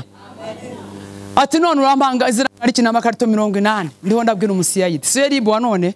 Ati none ati urampangahe nurashaka ngahe ati 70 ndagwa 50 ibihumbi. Atoya ati 70 ati kuko bira bintu biragoye urabona ko nukwishyira igisasu nawe urabizi mbese yigize umuntu muri umuseriye nyine mbese ujya kumforodera. Ati kandi genzi kwiruka ati nimo kagenda dojya komenda ndabona nyine kwikomeye kumbi niyo muri rapid. Apana muri rapid niyo muri CID. Ndangije noneho tuba turagiye. Tugere mu Gatsata ahantu hari kiza cyo mu Gatsata cy'abakatolika murahazi. Mbona imodoka yikize ku ruhande. Ati banzu nyishuri. Ati iyo babafashe turahomba. Ati cyambere ntanga amande y'imodoka nya kandi ntabwo mfasha kuyatanga. Icya kabiri ayo twumvikanye ntabwo yama. Kandi essence za bande fre amapine n'umwanya n'iki byose mba nabihombye. Ati none banzu nyishuri nanjye koko numva nibyo. Ndamubara 70 ndayamuhereje na 70 ayo ari muri miliyoni 3 nababwiye na rotiye mu gitondo. Amafaranga ndamubara ndayamuhereza. Tuba turajyanye n'umunsi yayidi. Tujye ubwo nyaramamagana n'abana mugeze tugeze aha nako tugeze aha tugenda tuvuga ko tuvugana ubu nagwanga amanite y'ibihumbi 9 kandi akararashize kubera gupanga diro. Noneho rero tugeze aho bita mu Maya. Ntabwo nari ubwo Maya niko gakaritsiye kanyuma uhita winjira mu mupaka. Noneho tugeze mu Maya ntabwo abana bagomba kubizana muri duwana ahubwo bagomba kuza muri ako gashamba na gashamba bitarya Kiyonga ahantu hari agakorosi kari mu ishyamba. Ndamubwira ntihagarara abana ngiye kubona mbona bamanutse nk'inziki bari benshi abantu bikora amakarito 80 ni benshi. Abana bamanukana mbwira umugabo nti rero imodoka yikate uyirebesha Kigali kugira ngo duhite kuko nukuvuga ngo nubwita twiruka. Atega ndabizi guforoda ndabizi atewe ntugire ikibazo. Turapakira amakarito 80 ashiramo turashiramo dushiraho n'amahema turahambira n'imigozi izindi nazo ndazikikiye ibindi nabyo nabihetse ku mugongo za Red Bull ndaheka hanyuma ndangije tuba twakije imodoka turaje. Tugeze ahantu kumara bagenda ajya kuri telefone amagana kuri telefone nkamwana niba bakonene kwitwara yimenye itwarije. Atega nanjye nzi gutwateka no kubona uri ugenda gacese umuntu utaraforoda akagenda gutya kumbi byafashwe kare. Turaza tugeze mu Rukoma atekana mesheri ati sheri ati hari umuntu wari wankodesheje kugira ibyumba ariko ngeze mu Rukombo sheri ntujyame ntaraza akabumvisha ko ari sheri nanjye akabumvisha aho tugeze nanjye akabumvisha ko ari sheri we nariko abagore bakunda abagabo ati rega ati dushakanye vuba niyo mpamvu noya n'abagore dukunda kurya no kwambara ni numwereke mu 70 ukoreye mu masaha make yaratabona ko inkoko nziza bucyayikura y'igihanga kandi nanone ahitabona ko igitenye cyiza ari bucyambare. Ati nukubera ko nkumbiye ati kuko turacyara abagene nta kibazo. Tugeze mu Gaseke nanone yongera asubiramo kwa kundi numva imeze gusa nkaho bintera iseseme noneho. Asigaye tuba turaje tugeze ahantu kwa Mirimo hariho kakararo kamwe ka kera ubarahubatse ntabwo amenya aho kiri bahubatse neza kari kakararo kakandi. Ngiye kubona mbona muri feruje izi feruje ziza kuri poiruti ujya ngo gukena ni ibintu mwabantu uzi ubukene butuma utabona n'umuti. Abantu barakuvuyeho barakuretse nta n'undi muntu wabwira ariko nshimye Imana yo mu ijuru ko yihagije. Imana irihagije. Imana ndataha rero nta na transfer yanjye nta na ordonnance ngena nicara mu ntebe. Hageze mu masaha y'umugoroba nibwo haje umuntu waravuye Cyangugu igihundwe yari hano i Kigali yaraje mwivuga butumwa. Araza arambwira ngumva ngutumweho ntiyego atumva uko ivuze ati Imana irambwiye ngo niyigira transfer irutiza abaganga umunwa wawe ufunguye ejo mu gitondo urabibonye ariko izagusigiraho akamenyetso kazereka abantu yuko umwe yigeze gufatana. Iyo ukarebyeho uri hafi aha naha wana ari kimwe ahari bakantu kagize gute kakiriho kakibambitse. Irambwira ngo igihe nikigereza agakuraho kandi nitanga kuroje nta kibazo mfite. Arambwira ati kandi umva nanone ntiyego atufite ordonnance wagiye kwa muganga wagumuto wo gusiga mu maso ati baguciye 8,000 ati ndabe cyangwa niko bimeze ayo mafaranga ntuyafite ntiyego ati Imana irambwira ngo uzayigusiga amavuta yisigaho. Sibwo mwamere Imana amashyi koko bene da. Uzi ko ngiye nisiga amavuta Yesu yisigaho. Ubu se hari inkovu andeba ibaza inkovu bakoropye amezi 2 yose bose ariko n'ubwoya buriho uze kuza urebe yaramumejeje aho ibintu aho Yesu yageze ibintu birahinduka.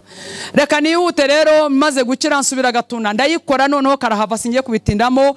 Fraude ndayikora, Kanyanga ndayikora, yewe ndayikora hanyuma hageze aho niho ryaje mugize kubabwira mu kanya umuntu arambwira ati Masiriro ngo ngeze miliyoni 7 ntabwo ari amafaranga menshi bamfata bakabijyana bagenzi bajya bakabafunga nge ntibamfunga ariko Uwiteka yaranyibikiye. Imana ibidufitiye igihe, buri muntu wese imufitiye igihe.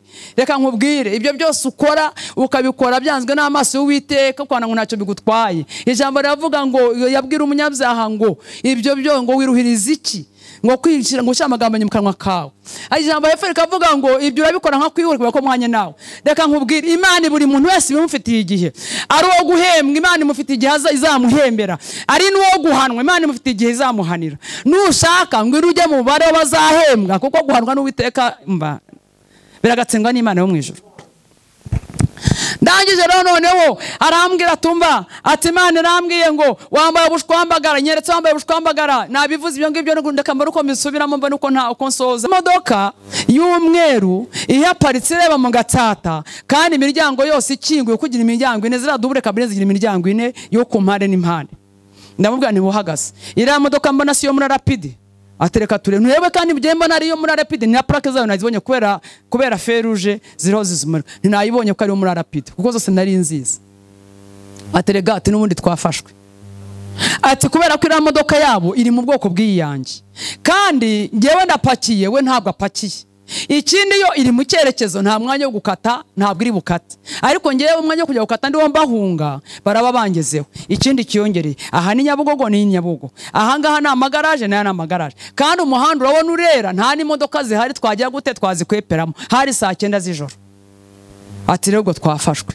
Ubwo nagiye kumva numva ikintu cy'icyugaza nyabutse gutyo iruhande rwanjye mbona kuri kote yanjye kwidisha ryanjye mpita mbona umupolisi ahagaze kwidisha n'imbunda. Nshubije amaso kwa shoferi mbona undi nabo bamugezeho. Nshubije amaso imbere ngo ndebe modoka ko gihagaze hahandi mbona undi mupolisi ahagaze mu mazuru y'imodoka yacu. Uwo mazuru y'imodoka arambwira ngo mama Siriro ntikana amafane we kana amafane amaboko hejuru. Amaboko hejuru se ibintu byonyine nakikiye birashaka ko nshyira amaboko hejuru ariko nyine yashirije kubera ko nari nagezweho. Hanyuma ubwo rero wa mupolisi uri hano uruhande rwanjye yahise akingura mba ndasohotse. Nyimara guhagarara hanze ngiye kubona mbona za mbunda zose bazindebeshejeho. Nyebuka nkabona imbunda agaruka cyo nkabona imbunda. Arangije umwe arambaza ati umwe uwo ngo wamwe unisoke one maboko hejuru. Arambwira ati nunyeganyega turakumena. Bari bazi ko ndi wa mufroderi rero ugendana imbunda. Ndamubwira nako se afande mwana mutarenda mwamena ubundi mwabanje mukamena zira ntiramwe zamaza abantu. Ngiye icyaha nakoze gituma mumena ni ikihe? Ntiyego narangwa inzoga mutemera ariko ntabwo ari icyaha nakoze cyatuma mumena. Arambwira ati umwe aravuga ati ariko atumundi uyu mugore niki cyamumaza ubwoba. Ninamaze ubwoba no kurangiye nijoro abagore banyu baryamye. Nari mfite ubushizi bw'isoni buteye ubwoba. Reka mbabwire amavuta ni ingenzi ku mukristo. Iyo ufite amavuta ntabwo uvuga utugambo twose ubonye kandi uvuga make ayungurushye ariko ya nta mavuta uravuga. Uzarebe nanjye navugaga nk'umufuniko wa fanta bataye hasi. Uzi ko n'urugero udafite amavuta nago rusakuza? Uzi ko n'imodoka itarimo amavuta nayo sakuza? Mwari muzi ko imashini itarimo amavuta nayo ivuze induru? Yewe n'umubiri utisize urasakuza. Uzi ko n'ibyo bidakaranze bisakuza? Amavuta ni ingenzi ku mukristo.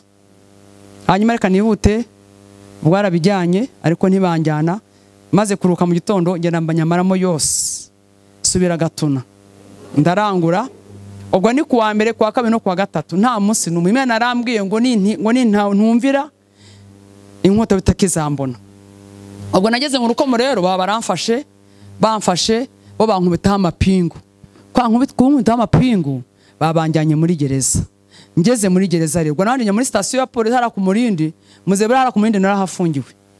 Njya ku Murindi niho namaze iminsi 8 hama banjyana muri gereza. Mu rugo nta n'ikisuka nahasize, mu rugo nta n'ikintu na kimwe cyahari. Papa w'abana mubyumva ko yanapfuye nta n'uhari, abana 5 ndetse n'umukecuru wa 6. Abo bose mbasize nta n'irobo y'isukari hari. Ni jewe wabarebereraga. byose birarangiye.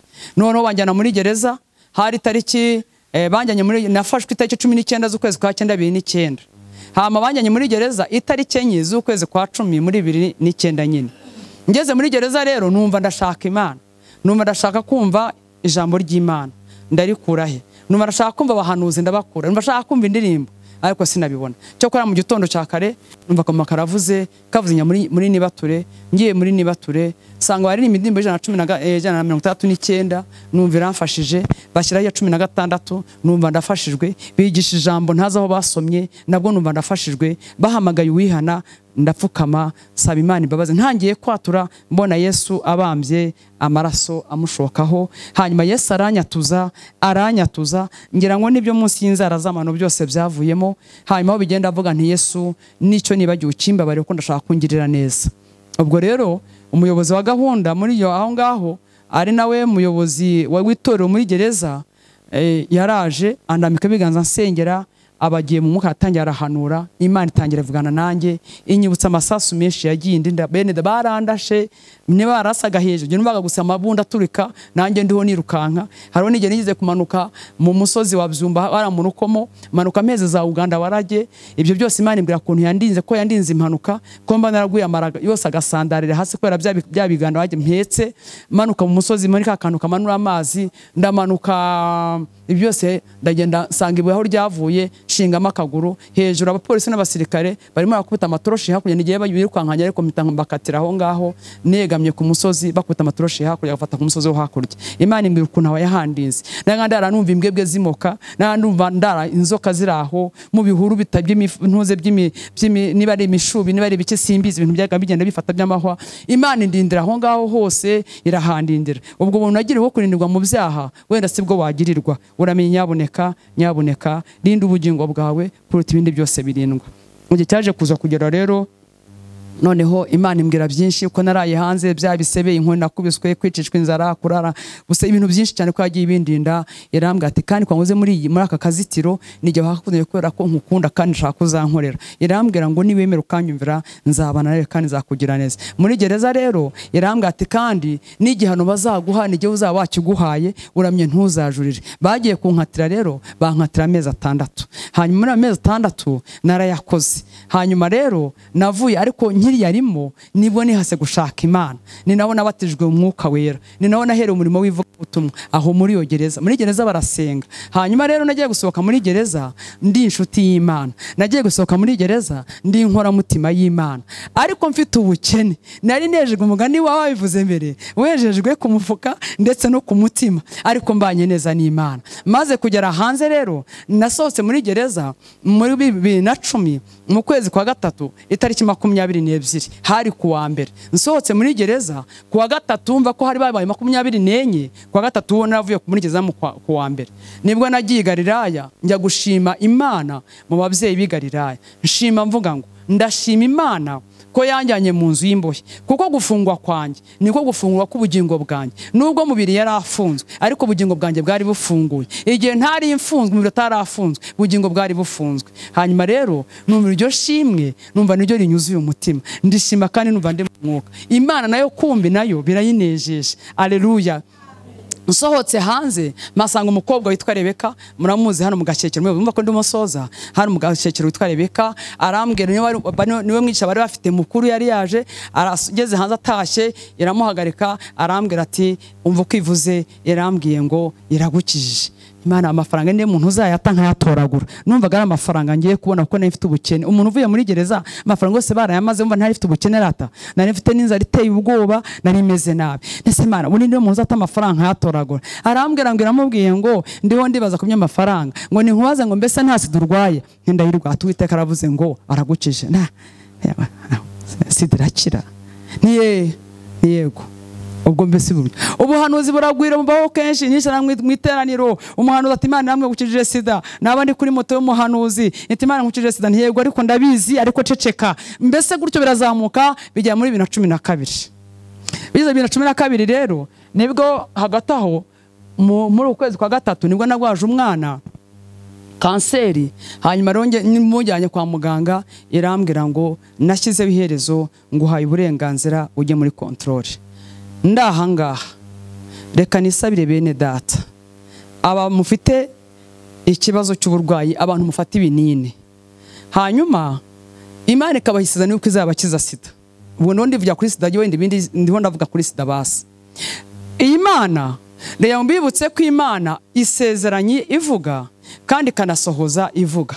Hari abantu mujya mukora ubuyobe bumeze buryo, wakumva Imana ikubwiye ngo igukije sida ugahita ureka imiti. Ayo ni amakosa akomeye baroko. Imana ishobora gusezeranya igashira imyaka 5 cyangwa 6 itarabisohoza. Murabyemera? Hanyuma iriya miti rero ikimaze, iyi miti igabanya ubukana bwa sida, bityo indwara z'ibyuririzi ntizikugireho ububasha.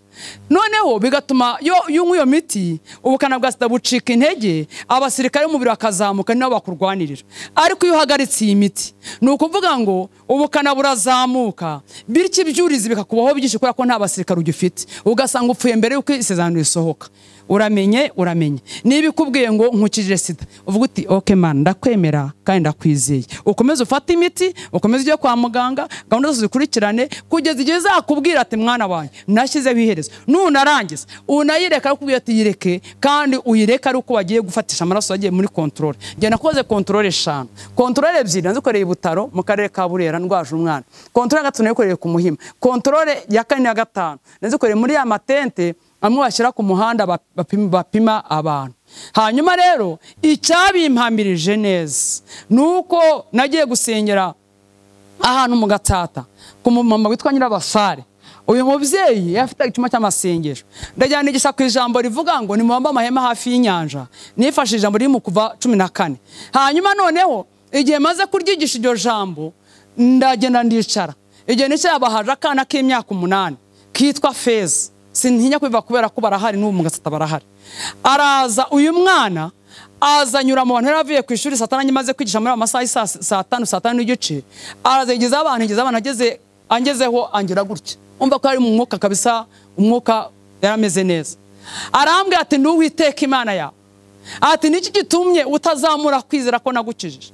Irambwira ngo haguruka umbwirira abantu ubabwire ko ibyo abaganga badashoboye ngiye mbishobora n'Uwiteka. Ese murabyemera? Haleluya. Irambwira ngo nzababaze ngo mbese y'abagore batwite ngo bahita amagufwa ngana gute ngo nagera mu nda yabo yire magufwa y'amaboko n'ay'amaguru n'iryo umutwe colonne vertebrale n'ay'imbavu n'ay'amano ngo meke amagufwa ngana gute, ngo muzambwira ngo ntayo. Ngo none se ko mu nda habamo ibinyama gusa kandi byoroha, ngo none mwibwira ko ayo magufwa umwana avukana kandi yamuremye mu buntu bw'ubusabusa bw'utuzi tuboneshwa amaso ye, ngo ayo magufwa mwibwira ko ari imbaraga ki ziba zayashyizemo. Irambwira ngo niba hari umwe muri mwebwe wafashe igi akarimena rikiri ribisi, igi hari amagufwa, hari igufwa urisangamo, iyo urimennye hari igufwa risangamo. Ariko se iyi nkoko igiye guturaga nyuma y'iminsi 21 ituraga n'ubundi byabizi ya mihono y'ituraga cyangwa ituraga umushwi. Uyu mushwi ntabwo ufite amagufwa se, none se kurara